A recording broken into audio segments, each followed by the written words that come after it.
ও মুসলমান ভাইরা, আল্লাহ রব্বুল আলামিন আমাদেরকে এমন কতগুলো নিয়ামত আল্লাহ আমাদেরকে দান করেছেন। ওই নিয়ামতের কথা যদি, ওই নিয়ামতের সংখ্যা যদি আমি আপনি সকাল থেকে নিয়ে সন্ধ্যা পর্যন্ত, সন্ধ্যা থেকে নিয়ে সকাল পর্যন্ত যদি ওই নিয়ামত রাজিগুলো গণনা করতে থাকি, সকাল থেকে শুরু করলে সন্ধ্যা হবে, সন্ধ্যা থেকে গণনা করলে আবার সকাল হবে, সারা জীবন চলে যাবে, কিন্তু আমার আল্লাহর নিয়ামত রাজিগুলো গণনা করে শেষ করতে পারবো না। পারবো কি? কথা বলেন, পারবো না। এটা আল্লাহই ঘোষণা দিয়েছেন। বিসমিল্লাহির রহমানির রহিম। ওয়া ইন তাউদ্দু নি'মাতাল্লাহি লা তুহসুহা। আল্লাহ বলেন, বান্দা আমি তোমাদের যেই পরিমাণ নিয়ামত দান করেছি, এই নিয়ামতগুলো তোমরা গণনা করে শেষ করতে পারবে না। নিয়ামত কি আমাদের দেয় নাই? বলবেন হুজুর আমার তো বড় 3 তলা 5 তলা বিল্ডিং নাই, আমার তো 10 বিঘা জমি নাই, নিয়ামত কই? আপনি হাসপাতালে যান, এনায়েতপুর সিরাজগঞ্জ এনায়েতপুর হাসপাতালে যান, বুঝে আসবে। আপনাদের টাঙ্গাইল বড় হাসপাতালে যান, বুঝে আসবে যে কত বড় নিয়ামত আল্লাহ আমাদের এই বডির ভিতরে সেট করে দিয়েছেন। জোরে কোন আল্লাহু আকবার। এই যে অক্সিজেন আমরা নিচ্ছি আর গ্রহণ করছি আর পরিত্যাগ করতেছি, এই নিয়ামত কি আল্লাহ আমাদের এমনি দেন নাই, নাকি না লাগে? অসুস্থ হয়ে গেলে হাসপাতালে বেটে যাবেন, এক দিনের ভিতরে আপনার ৭২,০০০ টাকা বিল আসবে। জোরে কোন ঠিক কিনা? আল্লাহ আমাদেরকে সুস্থ রাখছে। এজন্য কোরআনের মাহফিলে বসে খুশি না বেজার? কোরআনের মাহফিলে বসলে গুনাহ হয় না সওয়াব হয়? আলহামদুলিল্লাহ। ও মুসলমান ভাইরা, একজন বক্তা যদি কোরআনের মাহফিলে কোরআনের আয়াত তেলাওয়াত করে, যদি অর্থ যদি নাও সে বলে, মনে রাখবেন প্রতিটা হরফের বিনিময়ে আল্লাহ রব্বুল আলামিন কম পক্ষে 10টা নেকি দান করবেন। জোরে কোন সুবহানাল্লাহ।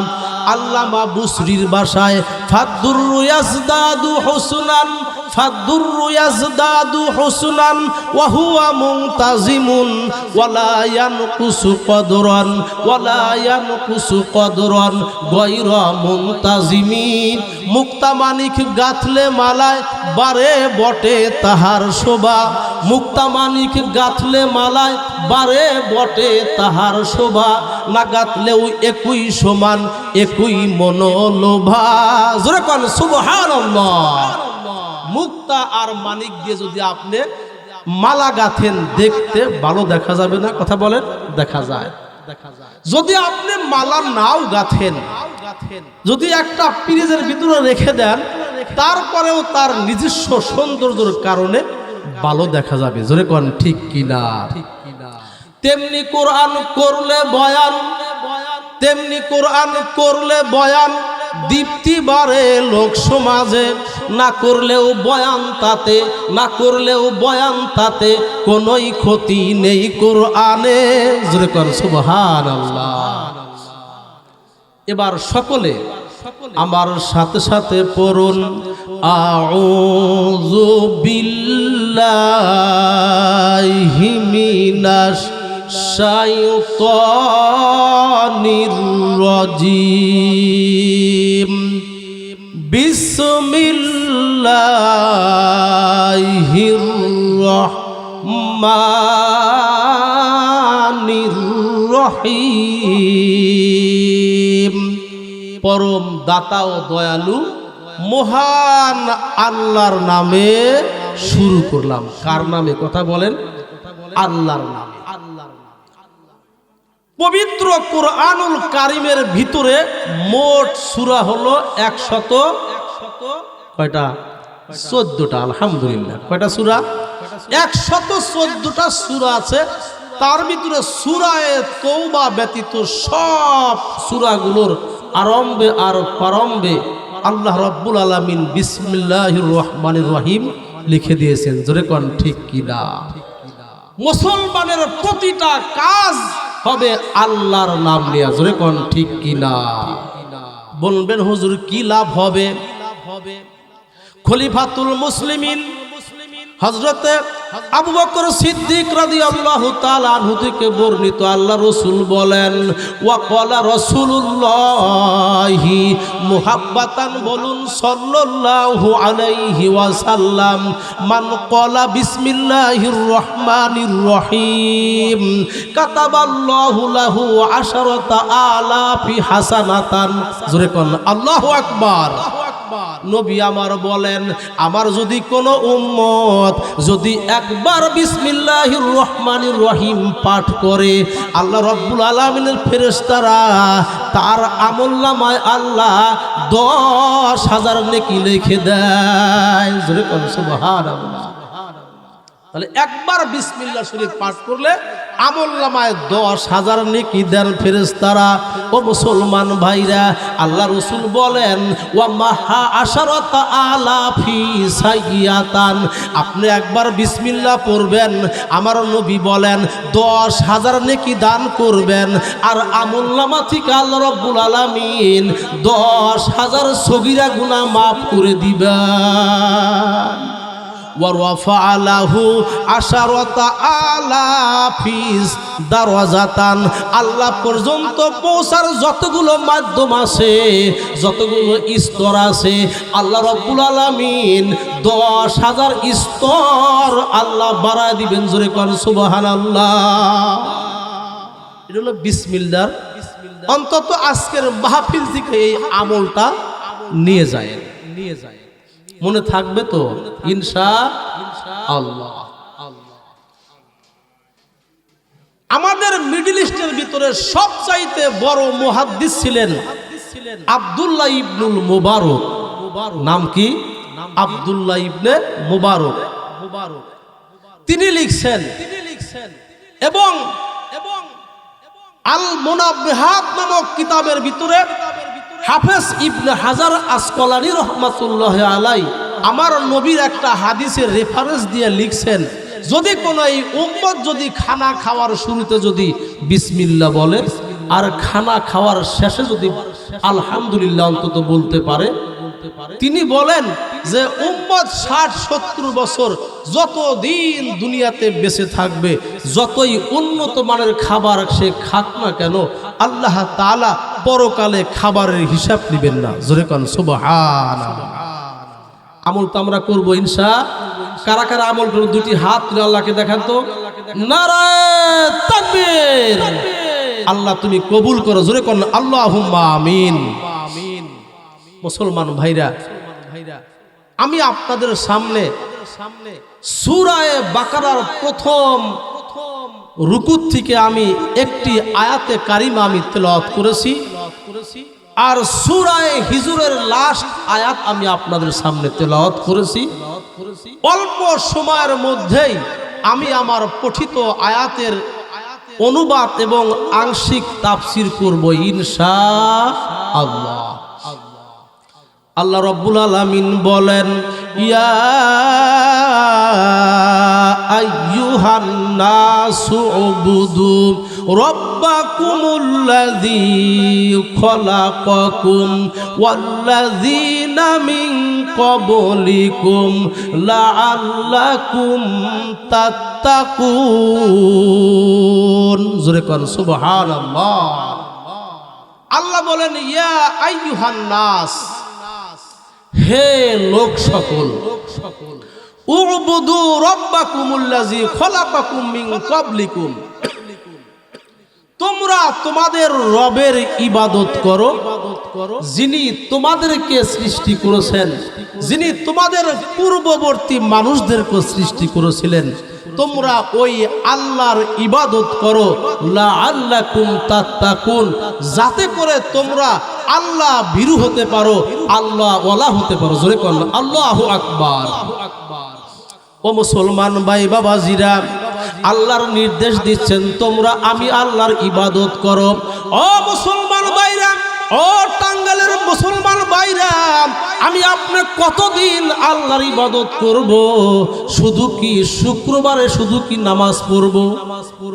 আপনাদের টাঙ্গাইলে মনে হয় বোন নাই, আমাদের সিরাজগঞ্জের মানুষ অধিকাংশ মানুষ দেখা যায় শুক্রবারে খুব নামাজ পড়ে, কিন্তু সারা সপ্তাহে কোনো খোঁজ খবর নাই। আবার ঠিক মতো আইসে ঠিক 2 রাকাত পইরা মানে দৌড়ানি শুরু করে দেয়। কি দৌড়ায়? হুজুর যদি একটু মোনাজাত বেশি করে ধরে, কয় হুজুর বাইরে থেকে মনে খায় আছে। কি হুজুর মনে বাইরে থেকে ভাত খায় আছে।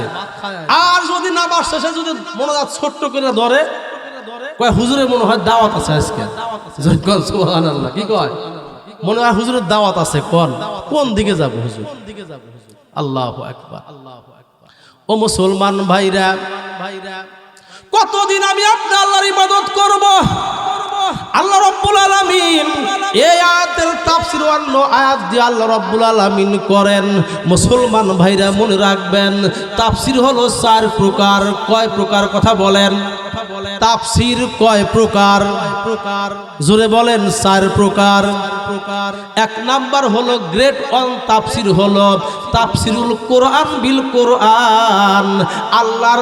আল্লাহর কোরআন দিয়ে আল্লাহর কোরআনের ব্যাখ্যা করা। জোরে কোন সুবহানাল্লাহ। 1 নাম্বার তাফসীর আমি আপনাদের সামনে করতেছি।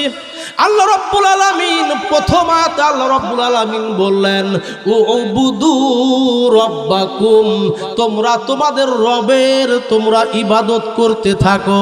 ও মুসলমান ভাইরা, আমি আপনি কতদিন পর্যন্ত আমার রবের আল্লাহর ইবাদত করব? আল্লাহ রাব্বুল আলামিন সূরা হিজরের লাস্ট আয়াতে আল্লাহ ডাকদা বলেন, বিসমিল্লাহির রহমানির রহিম, ওয়াবুদ রাব্বাকা হাত্তা ইয়াতিয়াকাল ইয়াকিন। আল্লাহু আকবার বলেন। আল্লাহ বলেন, বান্দা ইবাদত করতে থাকো, মালাকুল মউত আসার আগ পর্যন্ত বান্দা তোমরা আমি আল্লাহ জিন্দেগি। ও মুসলমান ভাইরা, 1 শ্রেণীর মানুষ আছে সমাজে, তারা মনে করে মইরা গেলাম আর বাইসা গেলাম। জোরে কোন ঠিক কিনা? কিন্তু মরলে তো বাঁচা নয়। আমার আপনার দয়ার নবী, আমার আপনার মায়ের নবী মুহাম্মাদুর রাসূলুল্লাহ সাল্লাল্লাহু আলাইহি ওয়াসাল্লাম বলেন, মাম্মাতা ফাকাদ কামাত কিয়ামাতুহু, যে ব্যক্তি মরে গেল তার ব্যক্তিগত কিয়ামত আরম্ভ হয়ে গেল। জোরে কোন ঠিক কিনা? মইরে দেখেন কি অবস্থা, কি আমল করেছি, আমার কি আমল আছে। উপায় থাকবে না কবরে আমল না নিয়ে গেলে, ঈমান না গেলে উপায় থাকবে না। ও মুসলমান ভাইরা, আমার আপনার নবী বলেন, ওয়াকালা রাসূলুল্লাহি মুহাব্বাতান বলুন সাল্লাল্লাহু আলাইহি ওয়াসাল্লাম, ইগতানিম খামসান ক্বাবলা খামসিন, শাবাবাকা ক্বাবলা হারামিক ওয়া সিহহাতাকা ক্বাবলা সুকুমিক। রাসূল বলেন, আমার আপনার নবী বলেন, ও আমার উম্মতরা তোমরা শুনে রাখো, তোমাদের কাছে 5টা বিষয় আসার আগে তোমরা 5টা বিষয়কে মূল্যায়ন করিও। কয়টা বিষয়? 5টা। নবী আমার বলেন, তোমাদের কাছে 5টা জিনিস আসার আগেই তোমরা অপর 5টা জিনিসকে মহা মূল্যবান মনে করো। নবীজি কোনোদিন মিথ্যা কথা বলেছেন? কোন কাফেরও বলতে পারে নাই। জোরে কোন আল্লাহু আকবার। ও মুসলমান ভাইরা, নবী আমার বলেন, ইগতানিম খামসান ক্বাবলা খামসিন, সিহহাতাকা ক্বাবলা সাকামিকা। নবী আমার বলেন, তোমরা অসুস্থ হওয়ার পূর্বে তোমরা তোমাদের সুস্থতাকে তোমরা কাজে লাগাও। জোরে কোন সুবহানাল্লাহ। ও মুসলমান ভাইরা, আজকে শরীরটা আপনার সুস্থ আছে, আপনি লম্বা টাইম দাঁড়াইয়া দাঁড়াইয়া আল্লাহর ইবাদত করেন, লম্বা টাইম দাঁড়াইয়া দাঁড়াইয়া তাহাজ্জুদ নামাজে দাঁড়াইয়া যান, সুন্দর সুললিত কণ্ঠে কোরআন তেলাওয়াত করতে থাকেন। বিসমিল্লাহির রহমানির রহিম। ইয়া আইয়ুহাল মুযাম্মিলু কুমিল লাইলা ইল্লা কলিলা নিসফাহু আবিনকুস মিনহু কলিলা আও জিদ আলাইহি ওয়া রাত্তিলিল কুরআনা তারতিলা ইন্না সানুলকি আলাইকা কওলান সাকিলা। আল্লাহু আকবার বলেন। শরীরটা সুস্থ আছে বাবা, আপনি লম্বা টাইম দাঁড়ায় নফল নামাজ পড়তে পারবেন, তাহাজ্জুদের নামাজ দাঁড়া পড়তে পারবেন। যখন শরীরটা অসুস্থ হয়ে যাবে, আমার আপনার শরীর যখন অসুস্থ হয়ে যাবে, তখন কিন্তু হেঁটে হেঁটে আর এই মসজিদে আসতে পারবো না। জোরে কোন ঠিক কিনা? এই জন্য নবী আমার বলেন, তোমরা অসুস্থ হওয়ার পূর্বে তোমরা সুস্থতাকে তোমরা কাজে লাগাও। জোরে কোন সুবহানাল্লাহ। ও মুসলমান ভাইরা, আপনারা নাম শুনেছেন জলিলুল কদর পয়গম্বর হযরত মূসা আলাইহিস সালাতু ওয়াস সালাম এমন একজন নবী ছিলেন যার উপরে আল্লাহ রাব্বুল আলামিন তাওরাত কিতাব নাজিল করেছিলেন। আল্লাহর নবী মূসা আলাইহিস সালাতু ওয়াস সালামের কাছে জিবরাইল আমিনের মিডিয়া ভায়া মাধ্যম ছাড়া সরাসরি তুর পর্বতে আল্লাহকে আল্লাহ বলে ডাক দিলে আমার আল্লাহ ডাকে সাড়া দিতেন। জোরে কোন ঠিক কিনা? গুপ্তে মূসা বা খোদা দর কুহে তুর, গুফতে মূসা বা খোদা দর কুহে তুর, গুফতে মুহাম্মদ বা খোদা দর আরশে নূর, গুফতে মুহাম্মদ বা খোদা দর আরশে নূর। ও মুসলমান ভাইরা, মূসা নবীর সাথে আমার আল্লাহর সাথে খুব সম্পর্ক ছিল। জোরে কোন আল্লাহু আকবার। সে আল্লাহর সাথে এত সুন্দর সম্পর্ক ছিল, এত রসিকতা করতেন, আল্লাহ তাকে ভালোবাসতেন। জোরে কোন আল্লাহু আকবার। একদিনকার ঘটনা, মূসা আলাইহিস সালাম একদিন আল্লাহকে ডাক দিয়ে বলছেন, আল্লাহ আপনি তো আমার মালিক, আপনি তো আমার রব, সারা দুনিয়ার মানুষের রব তো আপনি। আল্লাহ আপনি যদি মূসা হইতেন, জোরে কোন সুবহানাল্লাহ। এটা কি সম্ভব? দেখেন কি মোহাব্বত আল্লাহর সাথে। আল্লাহর নবী মূসা ডাক দিয়ে বলে, রব্বুল আলামিন আপনি যদি মূসা হইতেন আর আমি যদি আল্লাহ হইতাম। আল্লাহ রব্বুল আলামিন ডাক দিয়ে বলেন, মূসা ইম্পসিবল, এটা কোনোদিন সম্ভব নয়, কারণ আমি আল্লাহ রব্বুল আলামিন তোমাকে বানাইছি 1,24,000 নবী রাসূল আমি আল্লাহ দুনিয়াতে পাঠাবো। জোরে কোন মারহাবা। সারা দুনিয়া তো আমি বানাইছি। ও মূসা তুমি শুনে রাখো, তুমি কোনোদিন আল্লাহ হতে পারবে না, আমি কোনোদিন মূসা হব না। মূসা আলাইহিস সালাতু ওয়াস সালাম আল্লাহকে ডাক ডাক, রব্বুল আলামিন এটা তো আমিও জানি, সাপোর্টস আপনি ধরে নেন। জোরে কোন সুবহানাল্লাহ। আল্লাহ আপনি মাইনা নেন একটু সাময়িকের জন্য। যদি আপনি মূসা হইতেন, আমি যদি আল্লাহ হইতাম, আপনি আমার কাছে কি চাইতেন? আল্লাহ রাব্বুল আলামিন ডাকদা বলেন, ও আমার পয়গম্বর মূসা শুনে রাখো, আমি যদি মাখলুক হইতাম আর আমি যদি মাখলুক হইতাম আর তুমি যদি খালেক হইতা, তাহলে আমি সর্বপ্রথম আমি আমার মালিক আল্লাহর কাছে শারীরিক সুস্থতা কামনা করতাম। জোরে কোন সুবহানাল্লাহ। তাহলে কত গুরুত্বপূর্ণ বিষয় শারীরিক সুস্থতা। যে ব্যক্তি অসুস্থ হয়ে যায় সেই বোঝে সুস্থতার কত বড় নিয়ামত। জোরে কোন ঠিক কিনা? ও মুসলমান ভাইরা, নবী আমার বলেন, তোমরা 5টা জিনিস আসার পূর্বে অপর 5টা বিষয়কে তোমরা মহামূল্যবান মনে করবা। 1 নাম্বার, অসুস্থ হবার আগে সুস্থতাকে তোমরা কাজে লাগাইবা। 2 নাম্বার, নবী আমার বলেন, ওয়া শাবাবাকা ক্বাবলা হারামিক, তোমরা যৌবন বার্ধক্য আসার আগে তোমরা যৌবন কালকে কাজে লাগাবে। জোরে কোন সুবহানাল্লাহ। বার্ধক্য আসার আগে যৌবন কালকে তোমরা মূল্যায়ন করবে। এই কথা কে বলেছেন? কথা বলেন, আমার আপনার নবী বলেছেন। কারণ যৌবন চিরকাল থাকবে না, 40 বছর পর থেকে আস্তে আস্তে চামড়া ঢিলা আরম্ভ হয়। জোরে কোন ঠিক কিনা? যারা বৃদ্ধ হয়ে গেছে তারা বুঝতেছে, যারা এখনো 20 বছর 22 বছর 30 বছর বয়স তারা বুঝবে না যৌবনকালের কি দাম, এখনো তারা বুঝবে না।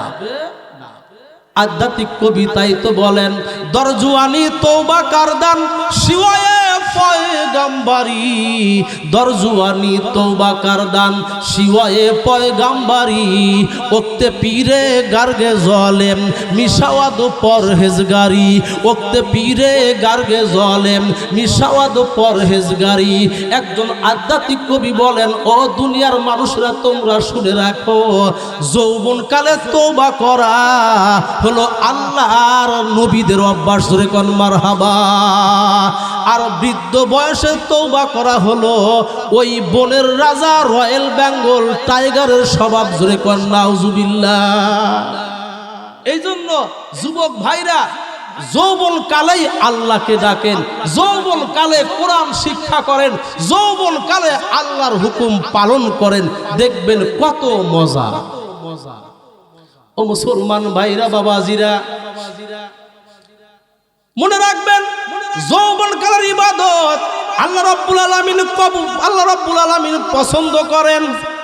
অপর হাদিসের ভিতরে, বুখারী শরীফের হাদিসের ভিতরে আল্লাহর নবী বলেন, হযরতে আবু হুরায়রা রাদিয়াল্লাহু তাআলা আনহু হাদিসের রাবী, তিনি বর্ণনা করেন, আল্লাহ রাসূল বলেন, যখন কাল কঠিন কিয়ামতের মাঠ আরম্ভ হয়ে যাবে, ওই সময় আল্লাহ রাব্বুল আলামিনের যখন আরশে আজিম, যখন আল্লাহর আরশের ছায়া ব্যতীত ওই হাসরের মাঠে কোনো ছায়া পাওয়া যাবে না। যখন এই সূর্যটা আমার আপনার মাথার অর্ধ হাত উপরে যখন আসবে, সূর্যের কিরণের কারণে মাথার মগজগুলো গলে গলে নাক কান দিয়ে টস টস করে যখন পড়তে থাকবে, ওই সময় আল্লাহ রাব্বুল আলামিনের একদল রহমতের ফেরেশতারা, একদল ব্যক্তিকে আল্লাহ রাব্বুল আলামিনের ফেরেশতারা তাদেরকে স্বাগতম জানায়া জানায়া আল্লাহর আরশের ছায়ার নিচে জায়গা দিবে, জোরে কোন মারহাবা। 7 কিসিমের লোকের তরে, 7 কিসিমের লোকের তরে খোদা মেহেরবান, আরশের ছায়ার নিচে জায়গা করবেন দান, জোরে কোন আল্লাহু আকবার। 7 প্রকার মানুষের জন্য আল্লাহ রাব্বুল আলামিন আরশের ছায়ার নিচে জায়গা দান করবেন, যেদিন আল্লাহর আরশের ছায়া ব্যতীত কোনো ছায়া থাকবে না। 1 নাম্বার নবী আমার বলেন, ইমামুন আদিলুন। 1 নাম্বার হলো ন্যায়পরায়ণ শাসক, ন্যায়পরায়ণ বিচারক। সে একজন গ্রামের মাতব্বরও হতে পারে, একজন গ্রামের মেম্বারও হতে পারে, সে একজন চেয়ারম্যানও হতে পারে, একজন এমপি হইতে পারে। মনে রাখবেন, গ্রামের মাতব্বরি করা কিন্তু খারাপ কাজ নয়, চেয়ারম্যানগিরি করা কিন্তু খারাপ কাজ নয়। ও মুসলমান ভাইরা, আল্লাহর নবী কিন্তু হাদিসের ভিতরে অন্য কারো কথা বলেন নাই। যেই ব্যক্তি ন্যায় বিচার করবে, সঠিক বিচার করবে, তাদেরকে আল্লাহ রাব্বুল আলামিন ডাইকা ডাইকা আরশের ছায়ার নিচে জায়গা দান করবে। যদি আপনি সমাজে যদি ন্যায় বিচার প্রতিষ্ঠা করতে পারেন, আর যদি টাকা খায়া, ঘুষ খায়া যদি আপনি যে কোনো পক্ষ অবলম্বন করে যদি টাকা খায়া যদি আপনি বিচার করে দিলেন, দুনিয়াতে আপনি টাকা খাইলেন, আপনার সংসার ভালো চলবে। মনে রাখেন, কাল কঠিন কিয়ামতের ময়দানে পিঠের চামড়া থাকবে না। ও মুসলমান ভাইরা, 2 নম্বরে আল্লাহ রসুল বলেন, ওয়াশাবুন নাশা বিইবাদাতিল্লাহি তাআলা। যৌবনকালে যেই যুবক আসবে খোদার পথে, যারা যৌবনকালে আল্লাহর পথে আসে, যারা যৌবনকালে আল্লাহর ইবাদত করবেন, যুবক ভাইরা, ও টাঙ্গাইল সখীপুর এলাকার যুবক ভাইরা, আমার মা বোনেরা, যৌবনকালে আল্লাহর পথে যদি আপনি আসতে পারেন, মনে রাখবেন একদিন আপনি বার্ধক্য হয়ে যাবেন, আপনাদের এই পশ্চিম পাড়া মসজিদে আসতে পারবেন না। আপনি যদি তখন বাড়িতে বসে বসে নামাজ আদায় করেন, তবুও আল্লাহ রাব্বুল আলামিন আপনার আমলনামায় জামাতে নামাজ পড়ার সওয়াব দান করবেন। ও মুসলমান ভাই, আমি বলতেছিলাম 1 নাম্বার হলো সুস্থতাকে নিয়ামত মনে করতে হবে, নবী আমার বলেন। 2 নাম্বার হলো আল্লাহ রসুল বলেন, ওয়াশাবাবাকা ক্বাবলা হারামিক, বার্ধক্য আসার পূর্বে তোমরা যৌবন কালকে মূল্যবান মনে করো। ও মুসলমান ভাইরা, 16 বছরের একটা যুবক বাদশাহ হারুন আর রশিদের সন্তান, মাত্র 16 বছর বয়স। এই 16 বছর বয়সে সব সময় মাথার ভিতরে টুপি, গায়ের ভিতরে পাঞ্জাবি রাখে, মাঝে মধ্যে রাজদরবারে যায়। রাজদরবারে যাওয়ার কারণে ওই রাজদরবারে এমপি মন্ত্রীরা একজন আর একজনকে ডাকদা বলে, আমাদের রাষ্ট্রপ্রধানের সন্তান, মাত্র 16 বছর বয়স, এই বয়সে সে মাথায় টুপি রাখে, প্যান্ট শার্ট পরে না, সবসময় জুব্বা পরিধান করে। এই যুবকের কারণে বাদশার মানহানি হবে। জোরে কর নাউজুবিল্লাহ। ও মুসলমান ভাইরা, এই কথা একজন বলতে বলতে যখন খলিফার কর্ণকুহরে পৌঁছে গেল, একদিন সন্তানকে ডাকতে বলে, বাবা শোনো, আমি হইলাম বাগদাদের রাষ্ট্রপ্রধান। আমার বাবা ছিল রাষ্ট্রপ্রধান বাগদাদের। আমার বাবা দুনিয়ার থেকে চলে গেছে। বাবা দুনিয়ার থেকে যাবার পর আমি হারুন আর রশিদ এই মঞ্চের, এই চেয়ারের আমি ক্ষমতায় পেয়েছি। আমি বর্তমান বাগদাদের রাষ্ট্রপ্রধান। বাবা আমি একদিন থাকবো না, তুমি মনে রাখিও, আমি যখন দুনিয়ার থেকে চলে যাব, এই বাগদাদের মানুষেরা তোমাকে এই ক্ষমতার চেয়ারে বসাবে। জোরে কোন সুবহানাল্লাহ। ছোট্ট সন্তান ডাকতে বলে, আব্বা আপনি আমারে কি বলতেছেন একটু ক্লিয়ার ভাবে বলেন। বাবা ডাকতে বলে, সন্তান শোনো, তুমি হইলা রাজপুত্র, তুমি পরবর্তীতে রাষ্ট্রপ্রধান হইবা, তুমি নামাজ পড়ো কোনো দোষ নাই, তুমি সব সময় এই লেবাস পরিও না। জোরে কোন নাউজুবিল্লাহ। ও মুসলমান ভাইরা, ছোট্ট সন্তান ডাকতে বলেন, কেন আব্বা বলেন, এই কথা কেন বললেন? এবার ডাকতে বলে, তোমার কারণে আমার মান সম্মান আস্তে আস্তে কমে যাবে। জোরে কোন নাউজুবিল্লাহ। ছোট্ট সন্তান ডাকতে বলে, আব্বা আপনি কি কথাটা আপনি বলে ফেললেন, আমার কারণে আপনার মান কমে যায়? না না, আমার মনে হয় আপনার মতো বাবার কারণে আমার মান আল্লাহ কমায়া দিবে। জোরে কোন সুবহানাল্লাহ। বাবা ডাকদা বলে, তুমি কি পেয়েছো ইবাদত করে একটু জানতে চাই। ছোট্ট সন্তান ডাকদা বলে, আব্বা আপনি তো বর্তমান বাগদাদের রাষ্ট্রপ্রধান, বাগদাদের সব মানুষ কিন্তু আপনার কথা শোনে না। একদল মানুষ আছে আপনার বিরোধী, আছে না? বিরোধী দল থাকে, সবাই কিন্তু আপনার কথা শোনে না। আব্বা আমি আল্লাহর ইবাদত করে কি পেয়েছি আপনি কি দেখতে চান? জোরে কোন আল্লাহু আকবার। ছোট্ট সন্তান কয়, ঠিক আছে বাবা, দেখাও তুমি নামাজ পড়ে কি পেয়েছো, এই বাল্যকালে যৌবনকালে ইবাদত করে তুমি কি পেয়েছো একটু আমি দেখতে চাই। ছোট্ট সন্তান আব্বাকে ডাকতে বলে, আব্বা ওই যে দেখা যায় গম্বুজের উপরে এক ঝাঁক পাখি কিচির মিচির করতেছে, আপনি একটু ডাক দেন দেখি ওই পাখিগুলো আপনার কাছে আসে কিনা। জোরে কোন সুবহানাল্লাহ। এবার বাদশা ডাক দেয়, কয় এটা কি সম্ভব? জোরে কোন সুবহানাল্লাহ। ডাকতে বলে, আব্বা শোনেন, দিলাগার তাওয়াজু কুনি ইখতিয়ার, দিলাগার তাওয়াজু কুনি ইখতিয়ার, সাওয়াদ খলকে দুনিয়া তোরা দস্তে দর। ডাকতে বলে, আব্বা যদি বিনয় অবলম্বন করা যায়, যদি আল্লাহর হুকুম মানা যায়, যদি নবীজির তরিকা মানা যায়, দুনিয়ার যত মাখলুকাত আছে সমস্ত মাখলুকাত মানুষের গোলাম হইয়া যায়। কয় দাও একটু দেখা দাও।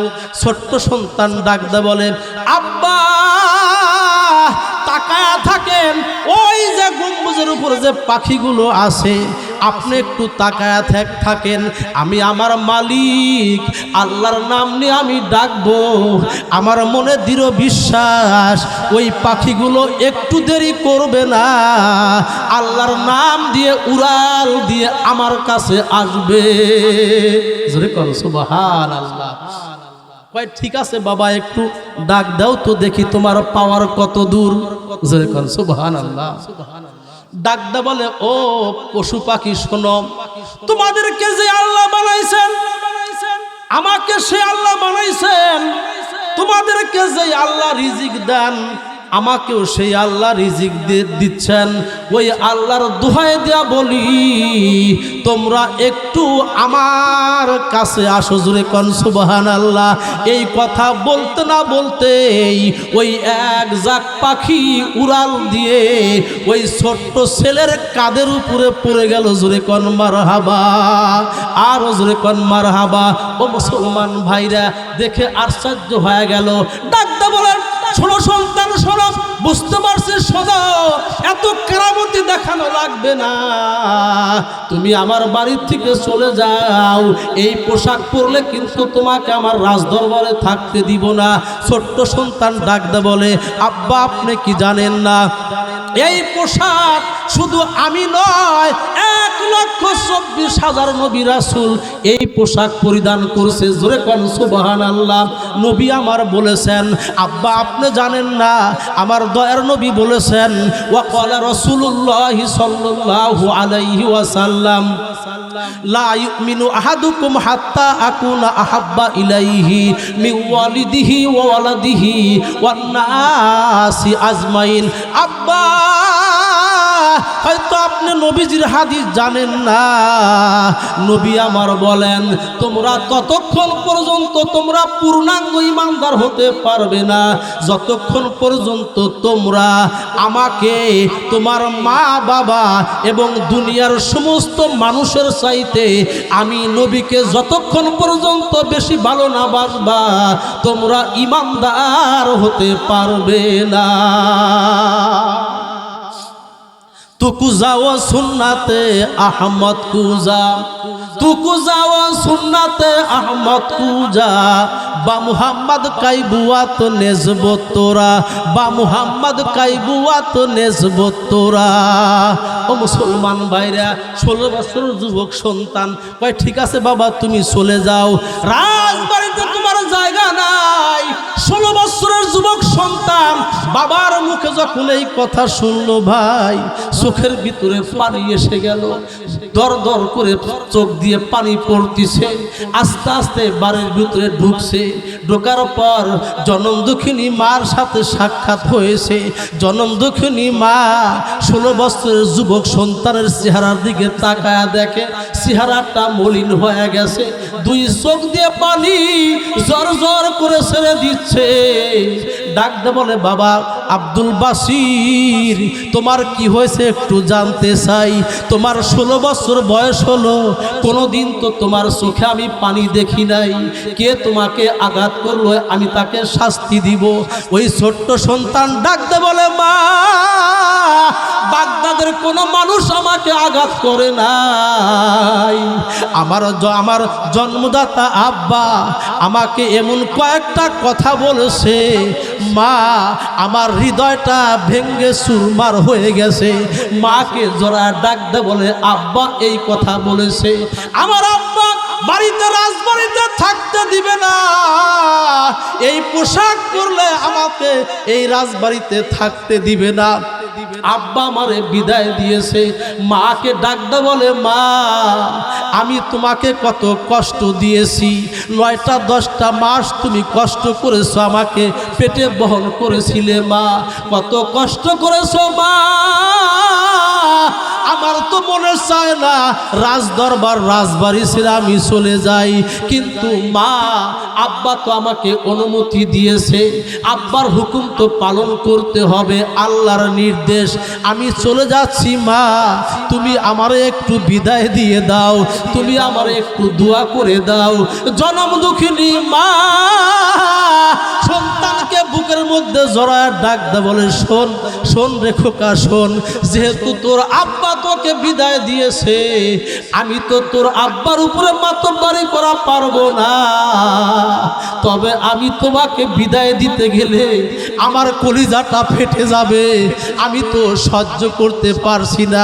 তবে শোনো, তুমি চলে যাও, যেহেতু তোমার আব্বা তোমাকে বাড়িতে থাকতে দিবে না।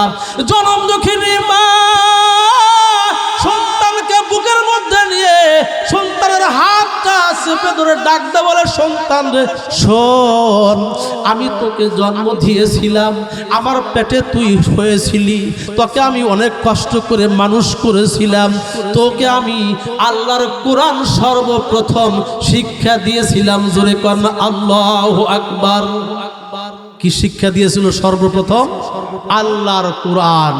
আমরা কি শিক্ষা দেই সর্বপ্রথম? সর্বপ্রথমেই দেই হাড্ডুমাডুম টিম, তারা মাঠে পারে ডিম, তাদের খাড়া দুইটা শিং, অবাস্তব জিনিস দিয়ে আমরা শিক্ষা দেই পোলাপানে। কি আর শিখবো তারা?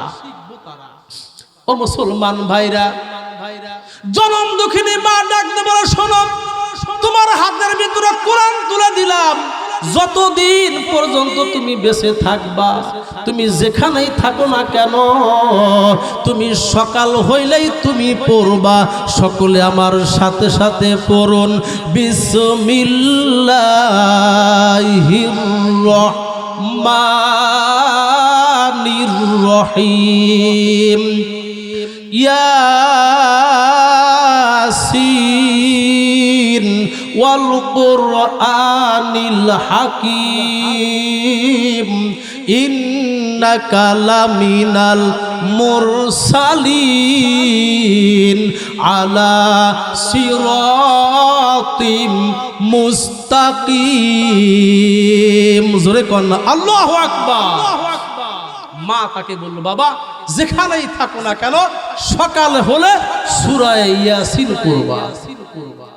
সন্তানদের হাতে আগে আমার মারা কোরআন তুলে দিত, মায়েরাও কোরআন পড়তো।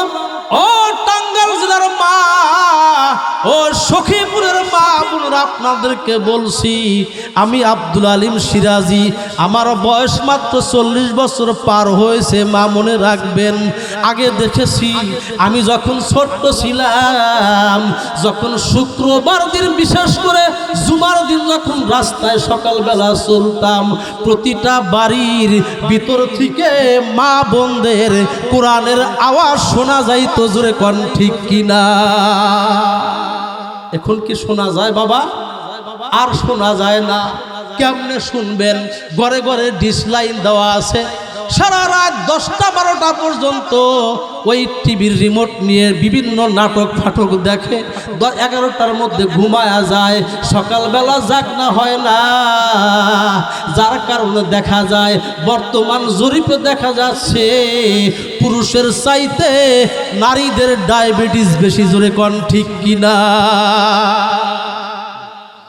হয়তো আপনার এলাকায় নাই, আমাদের সিরাজগঞ্জ, আমার বাড়ি হলো তামাই এলাকা, শিল্প এলাকা, তাঁতের এলাকা।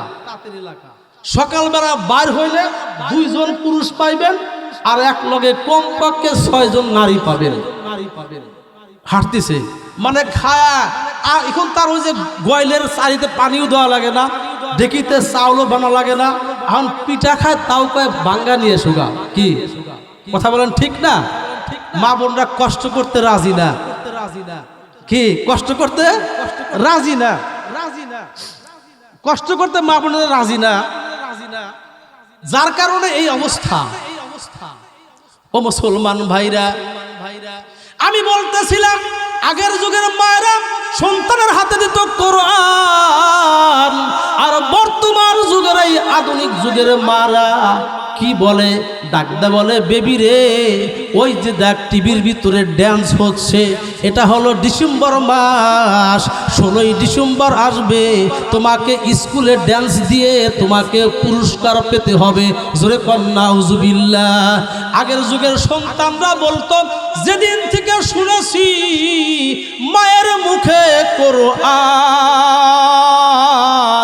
কোরআন আমার জীবন, কোরআন আমার প্রাণ। আর এখনকার যুগের মা বোনরার এমন চরিত্র হওয়ার কারণে শিশুরা বলে, যেদিন থেকে শুনেছি মায়ের মুখে গান, এই গান আমাদের জীবন, গান আমাদের প্রাণ। চিল্লা কর নাউজুবিল্লাহ।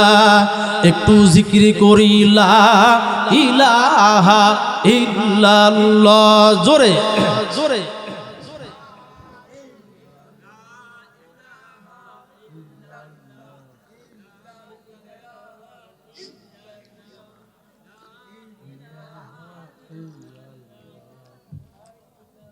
মোবাইলটা দেন বারেক ভাই। লা ইলাহা ইল্লাল্লাহ, লা ইলাহা ইল্লাল্লাহ, লা ইলাহা ইল্লাল্লাহু মুহাম্মাদুর রাসূলুল্লাহ সাল্লাল্লাহু আলাইহি ওয়াসাল্লাম। আপনারা কি বিরক্ত হইতেছেন? আলহামদুলিল্লাহ, বেশি রাত কষ্ট দিব না, কারণ আপনাদের চেয়ে আমাদের কষ্ট বেশি। লাগাতার প্রায় রাত মাহফিল আছে, আর রাত সারা রাত মাহফিল করলাম, ফজর নামাজ পড়লাম না। এই মাহফিল শুনা একটু লাভ হবে না, হবে কি বাবা? ক্ষতি হবে, ক্ষতি হবে। যাই হোক, বলতেছিলাম 1 নাম্বার 2 নাম্বারের কথা বলছি। 3 নাম্বারে আল্লাহ রাসূল বলেন, তোমরা ফারাগাকা ক্বাবলা শুগুলিক, তোমরা ব্যস্ত হওয়ার আগেই তোমরা অবসর টাইমটাকে কাজে লাগাও। জোরে কোন সুবহানাল্লাহ। 4 নম্বরে নবীজি বলেন, ওয়া গিনাআকা ক্বাবলা ফাকরিক, দরিদ্র হওয়ার আগে তোমার ধনাট্যকে তুমি কাজে লাগাও।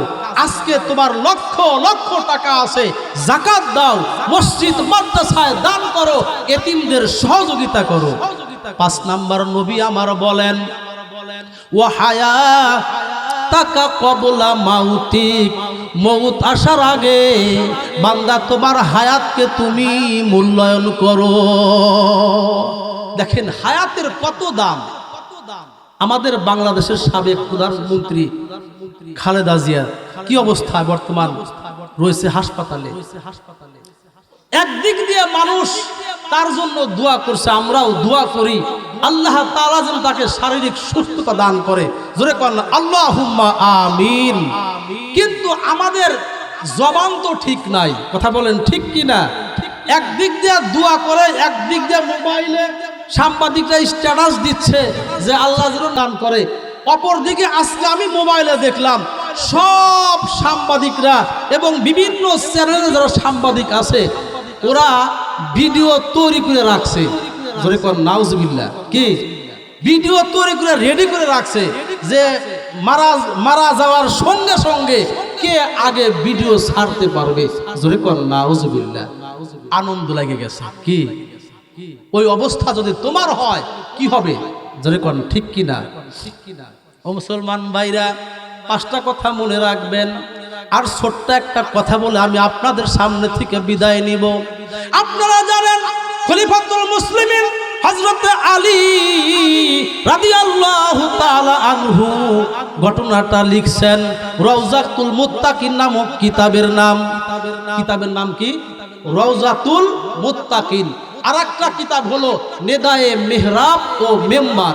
এই 2টা কিতাবের ভিতরে একটা ঘটনা আনছেন যে হযরতে আলী রাদিয়াল্লাহু তাআলা আনহুর স্ত্রী হলো হযরতে ফাতেমাতুজ জোহরা রাদিয়াল্লাহু তাআলা আনহা, যিনি বেহেশতের সমস্ত নারীদের সম্রাজ্ঞী। জোরে কোন আল্লাহু আকবার। হাসান হুসাইনের মা হযরতে ফাতেমাতুজ জোহরা রাদিয়াল্লাহু তাআলা আনহু অসুস্থ হয়ে গেলেন, বিছানায় থেকে উঠতে পারেন না। কয়েকদিন পার হয়ে গেল।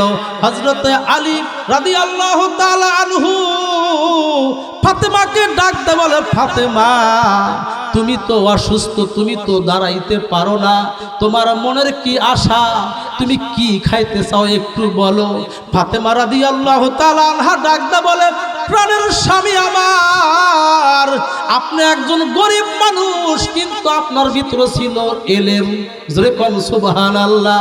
নবীজি বলেছেন আনা মাদিনাতুল ইলমি ওয়া আলিয়ুন বাবুহা। নবী আমার বলেন আমি হইলাম ইলমের শহর, আর ওই ইলমের শহরের দরজা হলো হযরত আলী রাদিয়াল্লাহু তাআলা আনহু। জোরে কোন আল্লাহু আকবার। ফাতেমাতুজ জোহরা বলেন, স্বামী আমার টানের সংসারে আব্বা আপনার সাথে আমাকে বিবাহ দিয়েছেন, কোনোদিন আপনার কাছে কোনো কিছু খাইতে চাই নাই, কিন্তু আমার শারীরিক কন্ডিশন ভালো না, যেহেতু আপনি আমারে প্রশ্ন করেছো কি খাইতে চাও। ফাতেমা রাদিয়াল্লাহু তাআলা আনহা ডাকদা বলে, স্বামী আমার মনে বড় আশা, আমি একটু ডালিম ফল খাইতে চাই। কি খাইতে চাই? ডালিম ফল। ও মুসলমান ভাইরা, হযরত আলী রাদিয়াল্লাহু তাআলা আনহু দৌড়ায় গেলেন, দৌড়ায় বাজার থেকে একটা ডালিম ক্রয় করে নিয়ে আসলেন।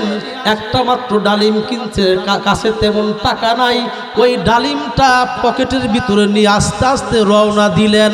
ও মুসলমান ভাইরা, এদিকে আল্লাহ রাব্বুল আলামিন পরীক্ষা করার জন্য, হযরতে আলী রাদিয়াল্লাহু তাআলা আনহুকে পরীক্ষা করার জন্য জিবরাইল আমিনকে আল্লাহ রাব্বুল আলামিন একজন ভিক্ষুকের বেশে পাঠাইয়া দেয়। জোরে কোন সুবহানাল্লাহ। হযরত আলী রাদিয়াল্লাহু তাআলা আনহু একটা বেদানা, একটা আনার ফল হাতে নিয়ে রওনা দিছে, পকেটে ব্যাগের হাতে নিছে। ঠিক এমন টাইমে ওই ভিক্ষুক সামনে দাঁড়ায় গেছে। জোরে কোন সুবহানাল্লাহ। ও মুসলমান ভাইরা, নিদায়ে মেহরাব ও মেম্বার নামক কিতাবের ভিতরে তিনি লেখেন, হযরতে আলী দাঁড়ায় গেলেন, ভিক্ষুক সামনে দাঁড়ায় গেল, ডাকতে বলে, ভাই আলী, আমি একজন অসুস্থ, আমি একজন ক্ষুধার্ত ব্যক্তি, আজ 3 দিন হলো আমি খাবার ঠিক মতো পাই না, আমি ঠিক মতো দাঁড়াইতে পারি না, তাই তো আমি রাস্তার মাঝে বসে আছি। ভাই আলী, আমার মনে কয় আপনার হাতের ভিতরে যেই ডালিমটা আছে, ওই ডালিম যদি অর্ধেক আমাকে ভাঙ্গা দিতেন, আমি খাইতাম, আমার আল্লাহ আমাকে সুস্থ করে দিতেন। জোরে কোন সুবহানাল্লাহ। দেখছেন কি পরীক্ষা? আমি আপনি হলে কি করলাম, যে ফকিরের চোখও তো কম না, একটা বোর জন্য ডালিম দিতে, একটা মাত্র ও ডালিম খাইবার চায়, ওইদিকে তাকাই লাগবি না নাকি? ও মুসলমান ভাইরা, কিতাবের ভিতরে লেখছেন, হযরত আলী এই কথা শোনার সাথে সাথে চিন্তায় পড়ে গেলেন। আল্লাহর কোরআন সামনে এসে গেল, আল্লাহ রাব্বুল আলামিন বলেছেন, ওয়া আম্মাসাইলা ফালা তানহার। আল্লাহ বলছেন, তোমরা ভিক্ষুককে তোমরা ধমক দিও না। হযরত আলীর হাতের ভিতরে ওই ডালিম নিয়ে দাঁড়ায় আছে, সঙ্গে সঙ্গে হযরত আলী রাদিয়াল্লাহু তাআলা আনহু কি করলেন, চাপ দিয়া ডালিমটা 2টা টুকরা করে দিলেন। এক টুকরা ওই ভিক্ষুকের হাতের ভিতরে দেওয়ার পর ওই ভিক্ষুক বিসমিল্লাহ বলে মুহূর্তের ভিতরে ডালিমটা খেয়ে শেষ করলো। জোরে কোন সুবহানাল্লাহ। অর্ধেক খায়া ফেলেছে। হযরত আলী রাদিয়াল্লাহু তাআলা আনহু রওনা দিছে, কয়, ভাই আলী, আপনার হাতের বরকতের হাতের অর্ধেক ডালিম খায়া আমি অর্ধেক সুস্থ হয়ে গেছি। জোরে কোন সুবহানাল্লাহ। ভাই আলী, যদি আপনি বাকি অর্ধেক ডালিম আপনি আমার হাতের ভিতরে দিতেন, আমার মনে হয় আমার আসমানের মালিক আল্লাহ আমাকে সুস্থ করে দিতেন। হযরত আলী বিসমিল্লাহ বলে বাকি অর্ধেক ডালিম দিয়া দিলেন। ও মুসলমান ভাইরা, এবার ফকির বেটা দাঁড়ায় গেল।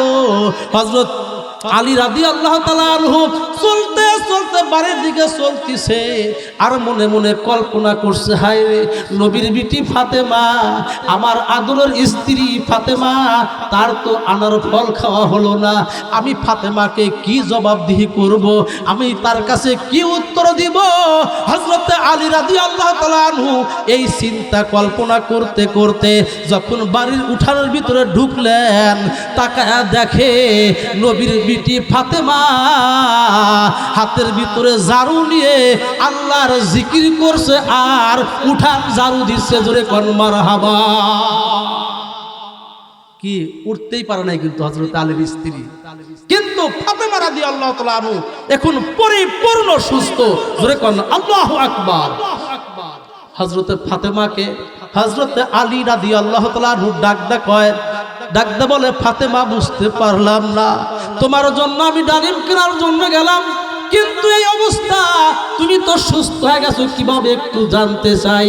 ডাক্তার বলে, স্বামী আমার, আমি তো বিছনায় শয্যায় শায়িত ছিলাম, ওই এক মুহূর্তে হঠাৎ করে আমার শরীরের ভিতরে আল্লাহ রাব্বুল আলামিন কুওয়াত আর বল দিয়া দিলেন, আমি একটু বসে পড়লাম, একটু পর আবার শক্তি দিয়া দিলেন, আমি ফাতেমা পরিপূর্ণ সুস্থ করে আমার আল্লাহ আমাকে করে দিলেন। হযরতে আলী ডাকতে বলেন, ফাতেমা শোনো, আজকে রাস্তার ভিতরে এই আমল করেছি। হযরতে আলী এবং ফাতেমা রাদিয়াল্লাহু তাআলা আনহু নবীজির দরবারে চলে গেলেন। নবী আমার ডাকতে বলে, আলী, তোমার সামনে যে দাঁড়া গিয়েছিল ভিক্ষুক, ওটা দুনিয়ার কোনো ভিক্ষুক নয়, ওটা ছিল আমার আল্লাহর ফেরেশতা জিবরাইল আমিন। জোরে কোন মারহাবা। আলী, তুমি পরীক্ষায় পাশ করেছো, যখন তুমি ওই ডালিম, পুরা ডালিমটা ফকিরের হাতে তুমি দিয়া দিছো, আল্লাহ রাব্বুল আলামিন কবুল করে তোমার স্ত্রী ফাতেমাকে আল্লাহ রাব্বুল আলামিন সুস্থতা দান করেছেন। ও আমার মা বোনেরা, ও আমার বাবাজিরা, আপনারা তো কোরআন হাদিসের আলোচনা দীর্ঘ টাইম শুনতেছিলেন। মনে রাখবেন, দান করলে কিন্তু মাল কমে না। আপনি দান করবেন, আপনাকে আল্লাহ রাব্বুল আলামিন মারাত্মক রোগ থেকে আল্লাহ সুস্থতা দান করবেন। জোরে কোন সুবহানাল্লাহ। আল্লাহ রাসূল বলেন, ওয়া ক্বালান নবী সাল্লাল্লাহু আলাইহি ওয়াসাল্লাম, মান বানা লিল্লাহি মাসজিদান বানাল্লাহু লাহু বাইতান ফিল জান্নাহ। নবী আমার বলেন, যে ব্যক্তি একটা মসজিদ নির্মাণ করলো, তার জন্য আল্লাহ রাব্বুল আলামিন জান্নাতের ভিতরে একটা বালাখানা বানাবে। জোরে কোন মারহাবা। আমরা কি জান্নাতের ভিতরে স্পেশাল বালাখানা চাই না? তাহলে যেহেতু আজকে আপনাদের এই জামালহাটপুরা পশ্চিম পাড়া বাইতুল মামুর জামে মসজিদের উন্নয়ন কল্পে মাহফিল, দুয়ার মাহফিল, কোরআনের তাফসির, এমন কোন ব্যক্তি বাবাজি আছেন কি যে হুজুর আমার বাবার জন্য, আমার মায়ের জন্য আপনার হাতে দিলাম ৫০০০ টাকা? আসেন, দেরি করবেন না, অল্প টাইমের মধ্যে দোয়া করবেন। মুসলমান ভাইরা, বাবা কিন্তু চলে গেছে, মা অনেকে চলে গেছে। 2 মিনিটে একটা ঘটনা শোনায়। আল্লাহর একজন ওলি ছিলেন, নাম হলো আবু কিলাবা। নাম কি কথা বলেন? আবু কিলাবা। তিনি একজন আল্লাহর ওলি ছিলেন, মুহাদ্দিস ছিলেন। তিনি একদিন তাহাজ্জুদ নামাজ পড়ে ঘুমায় গেছে। ঘুমায়া দেখে তার গ্রামের কবরস্থানের কবর ফাইটে গেছে। সব কবরগুলো ফেটে প্রত্যেকটা মুর্দা ব্যক্তি যার যার কবরে দাঁড়ায় গেছে। জোরে কোন সুবহানাল্লাহ। দাঁড়ায় গেছে। আবু কিলাবা ডাক তাকায় দেখে, কত সুন্দর চেহারা, নুরানি চেহারা সকলের সামনে দাঁড়ায়। হযরতে আবু কিলাবা রাজি হয়ে গেলেন। ও মুসলমান ভাইরা, আবু কিলাবার মনটা খুশি হয়ে গেল, আমার গ্রামের কবরস্থানের সকল মানুষ সুখে আছে। ও মুসলমান ভাইরা, আবু কিলাবার সামনের দিকে আগায় গেলেন। তাকায় দেখে একজন ব্যক্তি দাঁড়ায় আছে, চেহারাটা কালো, হাতের ভিতরে নূরের কোনো প্লেট নাই, মনটা খারাপ। ডাকদা বলে, ভাইজান, আমি আজকে দেখলাম সকলের চেহারা সুন্দর, আপনার চেহারা কেনই বা কালা, আপনার মনটা কালো কেন? ডাকদা বলে, হুজুর, আপনি যেই সমস্ত ব্যক্তিকে কবরে দাঁড়ায় দেখলেন, নুরানি চেহারা, হাতের ভিতরে নূরের প্লেট, ওগুলো হলো সৌভাগ্যবান ব্যক্তিরা, যারা দুনিয়া থেকে চলে আসছে। তার সন্তানেরা মা বাবার জন্য মসজিদ মাদ্রাসায় দান করে, যার কারণে কবরে তাদের জন্য আল্লাহ রাব্বুল আলামিন জান্নাতের নিয়ামত দিয়ে আসছে। হুজুর, আমি দুনিয়াতে এমন একজন সন্তান রেখে আসছি, আমার সন্তান তো নামাজ পড়ে না, আমার সন্তান রোজা রাখে না, আমার সন্তান দান সৎকাও করে না। ভাই আবু কিলাবা, আপনি তো আমার গ্রামের মানুষ, একটু আমার সন্তানকে গিয়ে বলবেন তোমার আব্বাকে আল্লাহ রাব্বুল আলামিন কবরের ভিতরে আযাব দিচ্ছেন। ও মুসলমান ভাইরা, আবু কিলাবার রাদিয়াল্লাহু রাহমাতুল্লাহি আলাইহি সকালবেলা তার সন্তানকে পুরা ঘটনা বললেন। বলার সঙ্গে সঙ্গে যুবকটা ডাকতে বলে, ও আল্লাহর ওলি আবু কেলাবা, ঠিকই বলেছেন, যেদিনকে বাবাকে দাফন করে আসছি মাত্র 3 দিন নামাজ পড়েছিলাম, কয়েকটা বছর পার হয়ে গেল, কোনোদিন তো বাবার জন্য দোয়া করি না। হুজুর, আমি তওবা করলাম, এই যে নেন কয়েক হাজার টাকা, আপনি আপনার গরিব দুঃখীদের মাঝে মসজিদ মাদ্রাসায় বাবার জন্য দান করে দেন। আপনি এই মুহূর্তে একটু বাবার জন্য দোয়া করে দেন। আমি আপনার হাতে হাত উঠায়া আমিন আমিন বলবো। আবু কেলাবা বলেন, আমি দোয়া করলাম। দ্বিতীয় রাত্রে স্বপ্নে দেখি ওই কবরস্থানের সমস্ত কবরগুলো ফেটে গেছে, সকলের হাতের ভিতরে নূরের প্লেট, সকলের চেহারা সুন্দর। যেই ব্যক্তির চেহারাটা কালো ছিল ওই ব্যক্তির চেহারাটাকে আল্লাহ রাব্বুল আলামিন পূর্ণিমার চাঁদের মতো বানা দিছে। জোরে কোন মারহাবা। ডাকতে বলে, আবু কেলাবা, আল্লাহ তোমাকে উত্তম মর্যাদা দান করুন, তোমার কারণে আমার সন্তানকে আল্লাহ হেদায়েত দান করেছে। আমার সন্তান যখন তওবা করেছে, আমার সন্তান যখন দান করেছে, সঙ্গে সঙ্গে আল্লাহ রাব্বুল আলামিন আমার কবর আযাব মাফ ঘোষণা করেছেন। জোরে কোন মারহাবা।